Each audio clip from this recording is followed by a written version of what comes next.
Welcome to the Quick 10 podcast, brought to you by Trac, focusing on all things FedCon and cyber defense from different perspectives and different personalities, all in 10-ish minutes. Here's your host, Derek White. All right, welcome back to another episode of the Quick 10 podcast here in Tampa, Florida, and I'm joined today by Chuck Orlowski from GE. Chuck, thanks for hanging out for a few minutes. Well, thank you for having me. Just to introduce myself, my name's Chuck Orlowski. I am the CISO of GE Vernova Advanced Research, one of the 14 subdivisions of GE Vernova, which happens to be the largest energy portfolio in the world. That doesn't sound like a big deal at all, so that's good. Yeah, well, I mean, and of course with my role, I right, was just going to say, from a CISO's perspective, which is what we're going to talk about, there's a lot there. and it makes me one of the least popular people in the world. I definitely can believe that. Yes. So before we get into a little bit about that, we're here at a CMMC focused event. Okay. What a lot of people call an ecosystem event or ecosystem summit or whatever we're calling it. But this is COICon, Cuick. You've been to a couple events now over the last year. We were talking about this. Yep. How do you feel the energy and the attitude of things are now that some things have moved along around CMMC versus, say, like a year ago? So I feel like there's a lot of change. There's a lot of consternation, right? Because now it's becoming real. Mm-hmm. We're not hypothesizing. Mm-hmm. The attendance here is much bigger than the last CUICon I was at. So that's a great sign that we're seeing people become engaged, want to learn more. And I think it's a mixed bag. I'm sure you guys have seen that too. Like there's some people that it's like, okay, we've been marching down this road. We're good. We're getting reinforcement here. We're getting clarity on things that we were uncertain of. Mm-hmm. And then you got the people who are the deer in the headlights, and it's like, oh my, what do I do? Yeah, that's a good way of putting it. There's definitely a weird balance over the last handful of years of the early adopters, feeling, I would say, feeling a little frustrated that I'd like to showcase this more. When is that coming? To the people who said, I'm just going to wait, and then everything in between. So you're in the role of a chief information security officer, and you've had probably ups and downs, challenges. You said maybe a little unpopular for some people, or most popular for some people. That would be putting it mild. Yeah, talk about that a little bit from your perspective. Your role, it's a little bit different than those that are coming from the other side. Talk about that a little bit. Sure. So one of the biggest challenges in my role is dealing with the cultural shift. I have a saying. It's amazing the level of mental gymnastics that many people have been doing for years in an effort to interpret their way out of compliance. And we are now at the point that there is no more road. So, security has always been secondary, right? So I say it like this, right? The C-suite understands IT. Mm-hmm. IT, in their definition, is laptops, things they can touch. Touch and Security is an intangible moving target that there's no quantifiable return for it. So that makes it harder. Yeah. So it's getting people to understand, listen, I'm not here to tell you no. I am here to help you color within the lines so we can continue to operate in the government space. That's well put. And you'll probably get a kick out of an example I always use. And I don't think this gentleman that I'm not going to name is probably going to watch this because he's now retired. But years ago, when we were new to what we were doing 8 years ago, we were in a meeting with a first-time CFO. They were frustrated. You could tell there was some dynamic happening internally. This is a large, probably $70 million company, decent-sized company. And they were kind of arguing. We're sitting there going, okay, I think that's why we're here, because there's some dysfunction going on. And it was funny for a first-time CFO who was seasoned. He wasn't a out of college kind of CFO. He knew what he was doing. He said, well, I can go we need new servers. We need to be more secure. I can get that check right now from the people in this room. I say I want a security assessment make up a number, not as much. They laugh at me and they kick me and they yell at me. And so the problem was they had an incident where all their endpoints had to get replaced.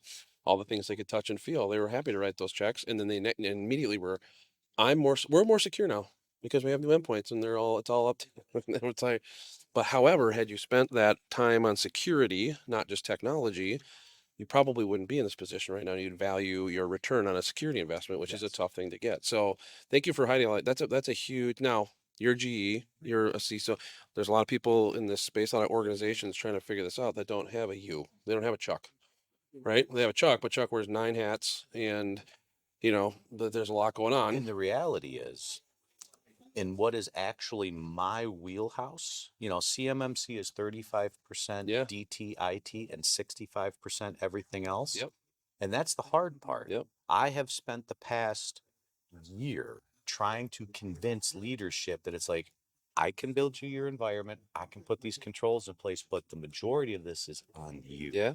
And again, cultural shift. Security is everyone's responsibility. Security by design. Have you seen that? Security by design. I love it. I love that term. From a culture shift back to that.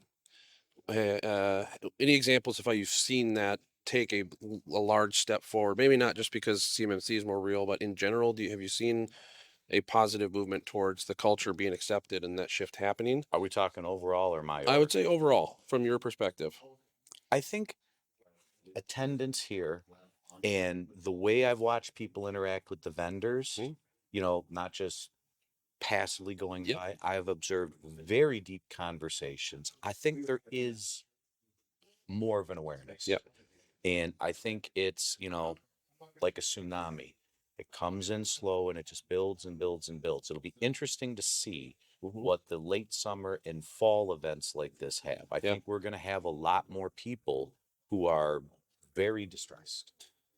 Agree, and I think that's the learning. We're going to see some great stories. We're going to see some probably not so great stories, but it's all lessons learned, which is great for everyone to be on the same page on. It's only learned by consequence, right? Anyone who has children knows. You can tell your children until you're blue in the face, don't touch the stove, it's hot. Everyone's got to burn themselves. That is true. It's very sad. I put a post up on LinkedIn recently where I said it's unfortunately regrettable that no one wants to listen to this. We are going to have to see some major players get hurt very badly before people want to change. Yep.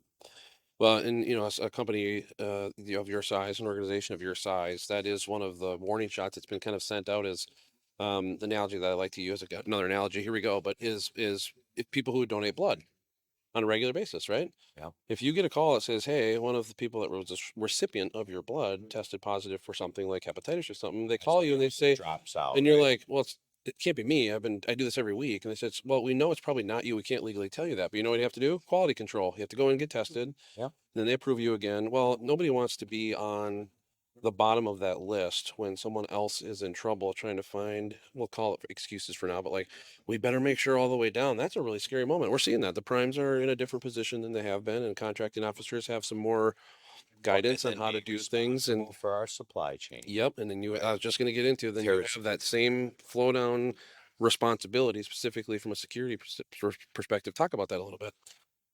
Well, that's been a shock for us. Some of our supply chain is, literally looking at us like we're crazy. And why didn't you tell us this before? And how do we do this? And, one thing I see coming, I don't think anyone's worked out the details yet, but I've been an innovator since I first got into technology. I think you're going to see compliance as a service. You are going to see some smart folks build that compliant environment, micro-segment it, offer fractional use of the resources to monitor the non-DT side of this, and do it in a per month, per user fashion. I think that's a great way to solve the supply chains because your smaller mom and pops can't handle this financial lift. That's where we live.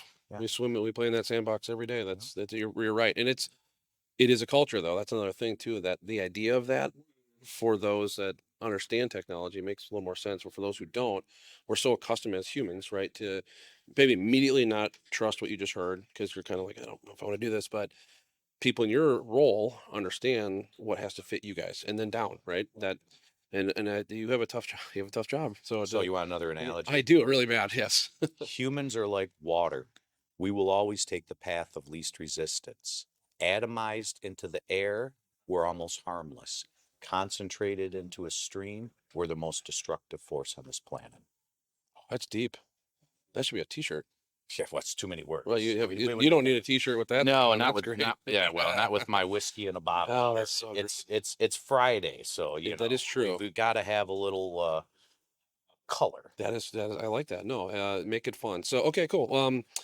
So anything, let's one more question on maybe the opposite side. So there's a lot to go still, right? Yes. You have a lot of, obviously a lot of things on your plate. Where are some things that you hope to see get maybe more straightened out, more clear, that really helps you, the CISO, and your team who are culture shifting and getting more focused? So I hope that we are going to see significantly better contract language, much more clarity. I know the DoD has recognized that there needs to be more accountability on their end, because you can get a contract in Hmm. that may not say CUI, but if you don't understand the layers of the cake, Hmm. you can create CUI in the performance of this contract and put yourself in a bad place because you just didn't do your due diligence. Yep. And most people with the contract, so I say the verbiage of the contract, that's the icing, right? That's the top. Hmm. Nobody wants to get down into the layer. Layers, yeah. What does this mean? Is this something I'm developing inadvertently for an aerospace or military application? Now that brings things in scope. And then, just folks understanding scoping, because another analogy, CUI is like creamer in your coffee. Once it's in there, you ain't getting it out. So many ideas here. Thank you for giving us thoughts on marketing. I'm just kidding. No, that's good. That's a good one too. And everybody likes their coffee a little different. We Right. saw a presentation yesterday by somebody on our team, George Perez Diaz from our team did the last. Were you here yesterday for for the final session Yes. of the day when he talked about not to step on his touchdown dance maybe when he talks later, but he made the nice fun analogy of being at home making breakfast. Yeah. The requirement from his family, specifically his wife and his daughter, was I want toast. So he made toast.